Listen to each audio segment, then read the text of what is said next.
Marinig natin mga kabayan yung awit ng mga langgam, no? Langgam ba yan? Yung maliliit ba? Yung maingay pero parang chinso. So,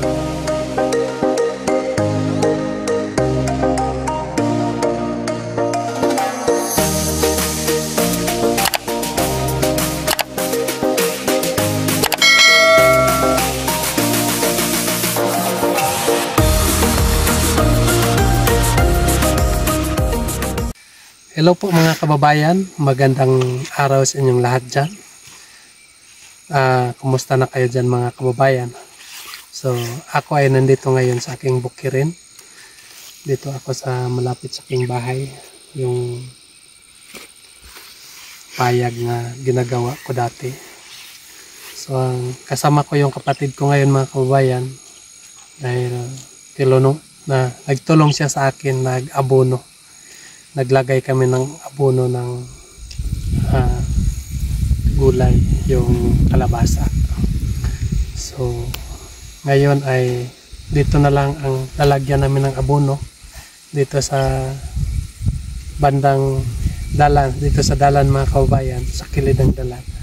Dahil tinaniman ko dito ng kalabasa dito sa kilid ng daan mga kababayan, papunta doon ng dulo.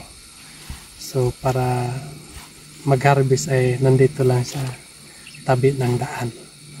So ngayon ay kasama ko ang kapatid ko. Siya ang naghahawak ng kamera mga kababayan. Dahil wala po si Stong ay nandoon po siya sa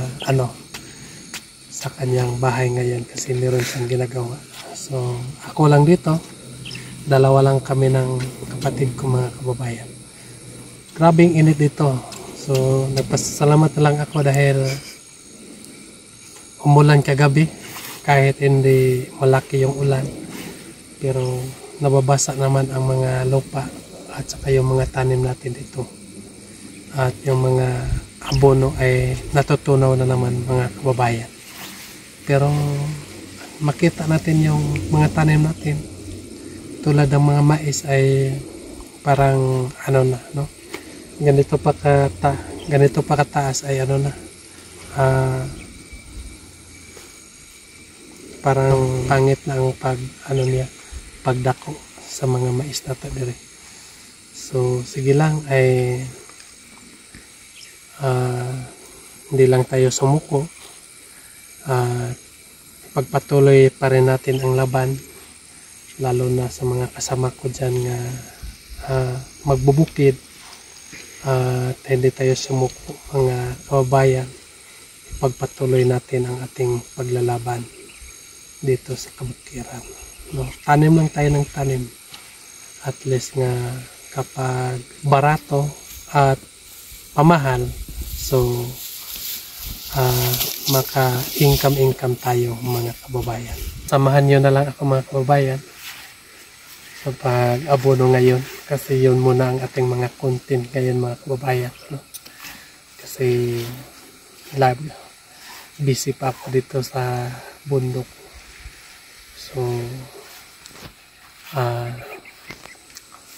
ito muna ang mga vlog natin. So alin na kayo, samahan nyo na lang ako mga kababayan. So ito yung ating bagong tanim ng kalabasa mga kababayan. So lagyan natin ng abono.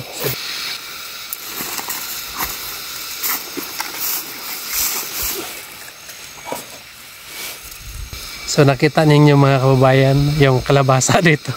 Sobrang pangit na, no? Dahil ilang linggo ang walang ulan dito. Kahapon lang nag-ulan, no? Kagabi lang nag-ulan mga kababayan. So kita natin yung kalabasa ko ay grabe, makakaawa. Sobrang pangit po. So sige lang, ipagpatuloy pa rin natin ang paglalagay ng abono. So halik kayo.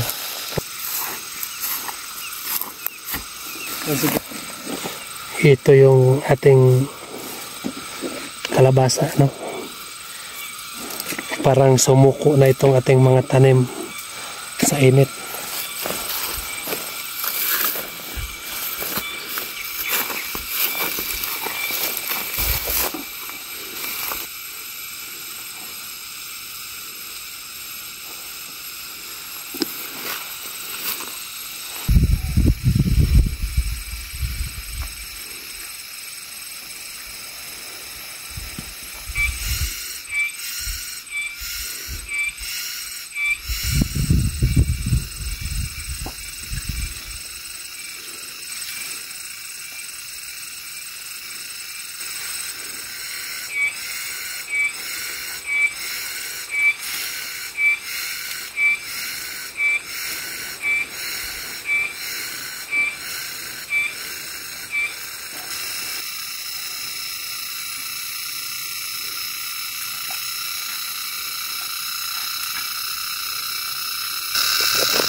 marinig natin mga kabayan yung awit ng mga langgam, no?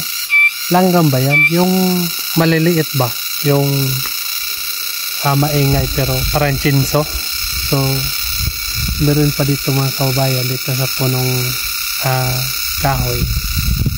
Nandyan sila nakatira, yung parang chinso pag magsasalita. Sobrang matagal huminga, no?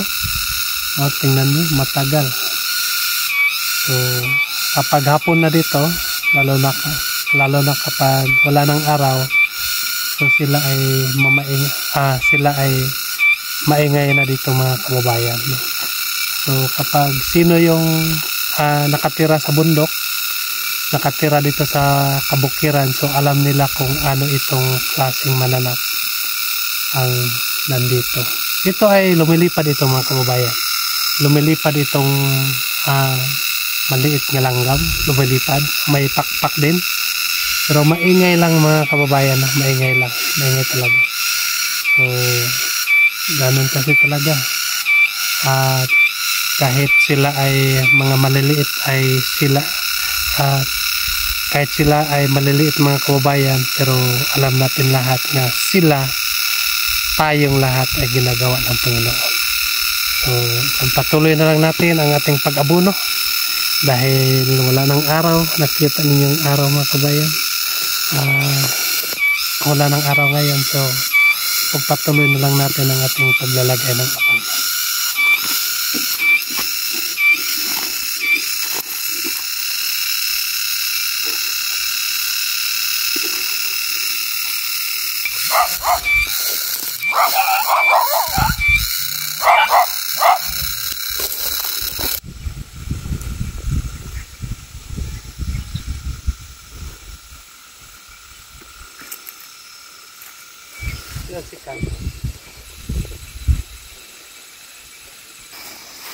Yun mga kababayan, natapos ko na paglagay ng abono yung ating mga kalabasa. So kaninang umaga nandoon kami sa kabila naglagay ng abono. So ngayong hapon naman ay dito ako naglagay dito na sa taas. So ito na yung ating mga tanim,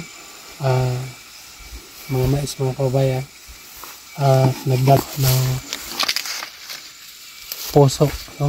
Puso ba ito sa Tagalog? Nagdala na ng mga bunga mga kababayan. So kunting tiis na lang. At yung iba doon ay parang nasira sa araw dahil ilang linggo yung araw, walang ulan-ulan, so nasira talaga. Pero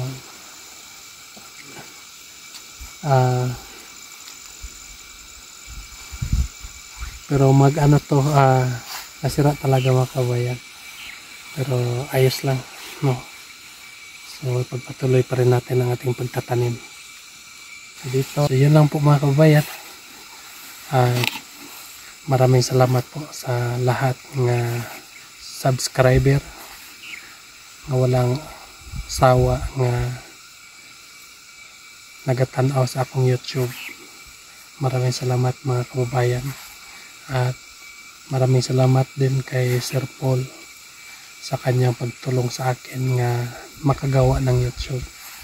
Dahil po mga kababayan, kapag hindi dahil sa kanya, kapag hindi dahil kay Sir Paul, ay hindi ako makagawa ng YouTube. So kaya ako ay laging papasalamat ng Panginoon dahil may taong ginamit siya para matulungan ako para makagawa ng YouTube. So maraming salamat po mga kababayan. So may nagtatanong nga kumusta yung wallet ko. So okay na mga kababayan, nakita ko na yung wallet kasi marami tayong mga kababayan doon sa Malabog na nagtulong na para mahanap yung wallet ko. So ayos na, nakikita ko ng mga kababayan, at saka yung passport ko mga kababayan ay nakuha ko na rin. So